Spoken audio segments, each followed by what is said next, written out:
Thank you for watching my video. I am Shikah and I am a content creator for life coaches. So basically, I create worksheets, workbooks, and even social media content for coaches. So if you are a coach, most probably you might find my content useful. And if you feel like checking out my website, feel free to. If not, you can just continue watching this video. Okay, so today I'm going to talk about intuitive decision making in business. So as we know, as entrepreneurs or solopreneurs or as coaches, sometimes we get bombarded by all sorts of marketing strategies and we watch all sorts of videos telling us about marketing funnels, all the to-dos, all the strategies and all of that stuff. And as much as that is very necessary, sometimes it can be very stressful for us. I don't know about you, but when I'm watching these videos, sometimes I get bombarded with too much information and I feel like I can never finish everything, especially if you are a solopreneur or you're a small business. Sometimes it's really, really hard to finish all those, to do all those marketing strategies, and it's very, very stressful. So sometimes strategy is definitely useful, but sometimes we need to balance that out with some intuition with our intuition, with the mindset side of things. I don't know if that makes sense to you, but sometimes we need to use a bit of our intuition in business, and sometimes we need to let go a little bit. So we need strategy and we need some intuition as well, so that we are not so stressed out. Okay, so as much as successful business people sometimes do not mention it, our intuition plays an important part when we are running a business. Sometimes when we have to make decisions, as a small business owner, as a solopreneur, you have to make a lot of decisions. Sometimes you want to take a new direction towards something and you're not sure whether it's the right decision to make, and you're sitting on the fence, you're not sure. And this is when sometimes your intuition will come useful. Okay, so there are three steps, or rather three components of intuitive decision making. And I have to give this credit to a book I've read by Ryu Shinohara. It's called The Magic of Manifesting Money, I believe.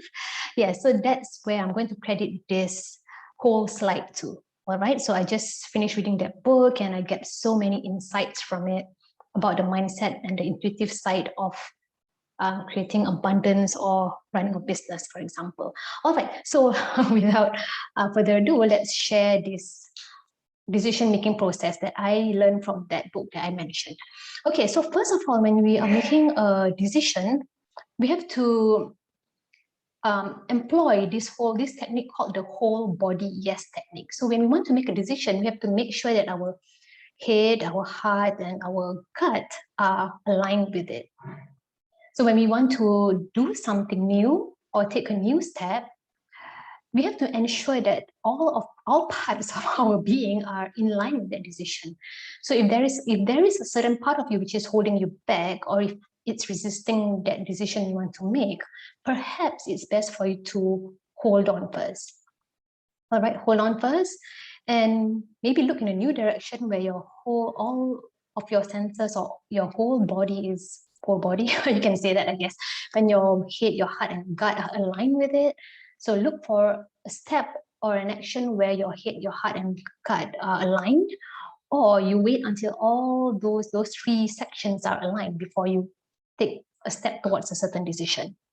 All right, so first of all, you have to ensure that your heart, or rather your head, for example, is in line with the decision. I don't know why my slide is not working.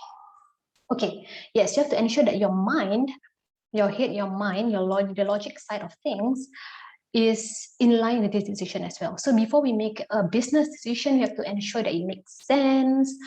This is when your experience, your past experience plays a part. Okay, so it has to make sense. For sure, it has to make sense logically. It has to be profitable for you, for example. It has to be a win-win situation where your client or your customer gets the benefit and you get the benefit as well. So make sure that it makes sense logically before you make this decision. Number two, you have to make sure that you are happy, genuinely happy with this decision. So if it makes a lot of sense, but you are dreading doing it, you're dreading taking that step, then maybe you should hold back first, or maybe think of another action that you can make where your heart is aligned with it. All right. So you have to make sure that you are happy with this decision, you're happy with this action that you're taking. And if you need help with this, you can think of a time when you felt really, really happy, or when your heart is 100% into a particular decision. So if this step that you're going to take, if it yields the same emotion, then that means your heart is in line with it. Okay, so sometimes you get confused. Sometimes you get confused. I'm not sure whether I'm into this decision or not.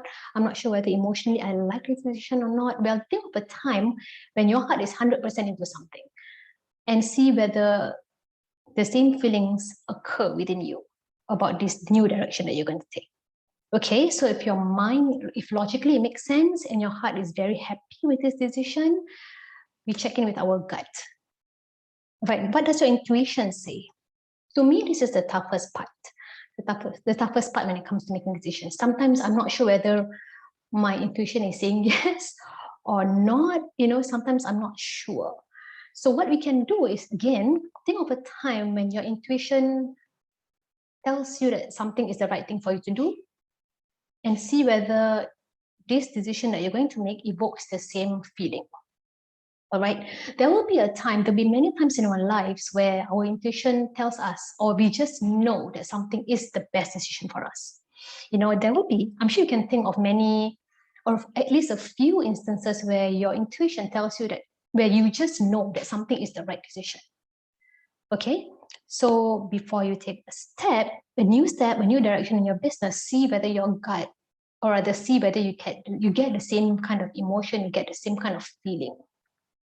So this is what we can use as a barometer to see whether our heart or our gut is with us on a certain decision. So before we make decisions in business, you can use this technique. This is called the whole body yes technique. Again, I'm crediting this to Ryo Shinohara's book. Okay, so make sure that your gut, your heart, and your mind are in line with the decision before you make that particular decision, or before you take a new step in your business. All right, so I hope that is useful. It's just a short video from me. I rarely make videos like this, and I hope to make more of such videos, which are very helpful for you as a solopreneur or for you as a coach. All right, I hope to see you again in my other videos. Bye for now.